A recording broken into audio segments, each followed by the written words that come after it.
आप black board पर जिन विषयों को देख रहे हैं, आज मैं इन पर अपने विचार व्यक्त करूंगा, आपके साथ साझा करूंगा और आप भी इन विषयों पर ध्यान दीजिएगा। मनोविज्ञान मानव का जो व्यवहार है, मानव व्यवहार का अध्ययन ही मनोविज्ञान है। जो आप यदि अपने व्यवहार को परखें, उसका अवलोकन करें, तो वो भी मनोविज्ञान है।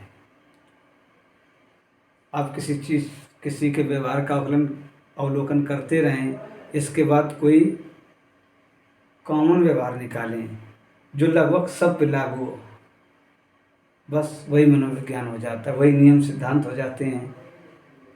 तो यही मनोविज्ञान है। दर्शन शास्त्र, अगर मनोविज्ञान में कल्पनाएं लगा दो, कल्पनाएं मिला दो, तो दर्शन शास्त्र बन जाता है।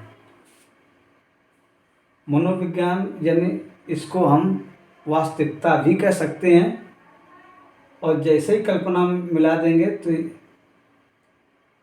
तो ये दर्शन शास्त्र बन जाता है। जैसे हम किसी को कोई उपदेश दें, कोई भी दे, ईमानदार रहना चाहिए, ठीक, ये सिद्धांत हो गया। लेकिन जब वास्तविकता में पहुंचते हैं तो क्या जो कल्पनाएं की थी, जो कल्पनाओं में सिद्धांत थे, क्या वास्तविकता में सेम टू सेम नहीं हो पाएगा। कुछ ना कुछ एरर जरूर होगा, और वही जो एरर के बाद जो बचेगा वही वास्तविकता होती है। अब इतिहास, मनोविज्ञान और दर्शन शास्त्र मिला दो, वो इतिहास बन जाता है। आप अगर इतिहास को गौर से पढ़ो, बारीक से देखो, तो आपको मनोविज्ञान और दर्शन शास्त्र मिलेगा। जो लड़ाइयाँ, जो विकास मानव का धीरे धीरे हुआ, जो संघर्ष से गुजरते हुए मानव आज इस विकास की ओर बढ़ा है, उसको जो किताबों में व्यक्त कर दिया गया, लिखा गया, वही इतिहास है। अगर इतिहास को पढ़ें मनोविज्ञान के दृष्टि से, तो समझ में आ जाएगा इतिहास भी महत्वपूर्ण विषय है और पढ़ना भी चाहिए। हाँ, थोड़ा बोरियत लगती है, लेकिन पढ़ना चाहिए। मतलब हमें इग्नोर किसी विषय को नहीं करना है कि हम उसको इग्नोर कर दें, ऐसा नहीं, क्योंकि हर विषय प्रकृति के किसी न किसी नियम को बताता है। चाहे वो प्राणी के व्यवहार बताए तो भी नेचर से जुड़ा है। अब समाज शास्त्र की बात करें तो मनोविज्ञान, दर्शन शास्त्र और इतिहास को मिला दो तो समाज शास्त्र बन जाता है। गौर करिएगा, मैं कोई समाज शास्त्र का स्पेशलिस्ट तो नहीं हूँ, पर समाज में रहता हूँ, समझा है। अब कैसे? मानव समाज में रहता है तो वो सामाजिक प्राणी इसलिए नहीं कि वो समाज में रहता है। मानव सामाजिक प्राणी इसलिए है कि समाज के बिना नहीं रह सकता है, क्योंकि समाज के बिना मानव की आवश्यकताओं की पूर्ति नहीं होगी और वो लंबे समय तक जीवन अपना नहीं जी पाएगा।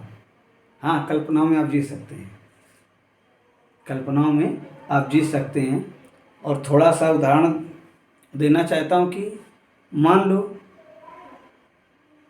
कि आप किसी रेगिस्तान में हो, कब तक जीवित रह लोगे अकेले?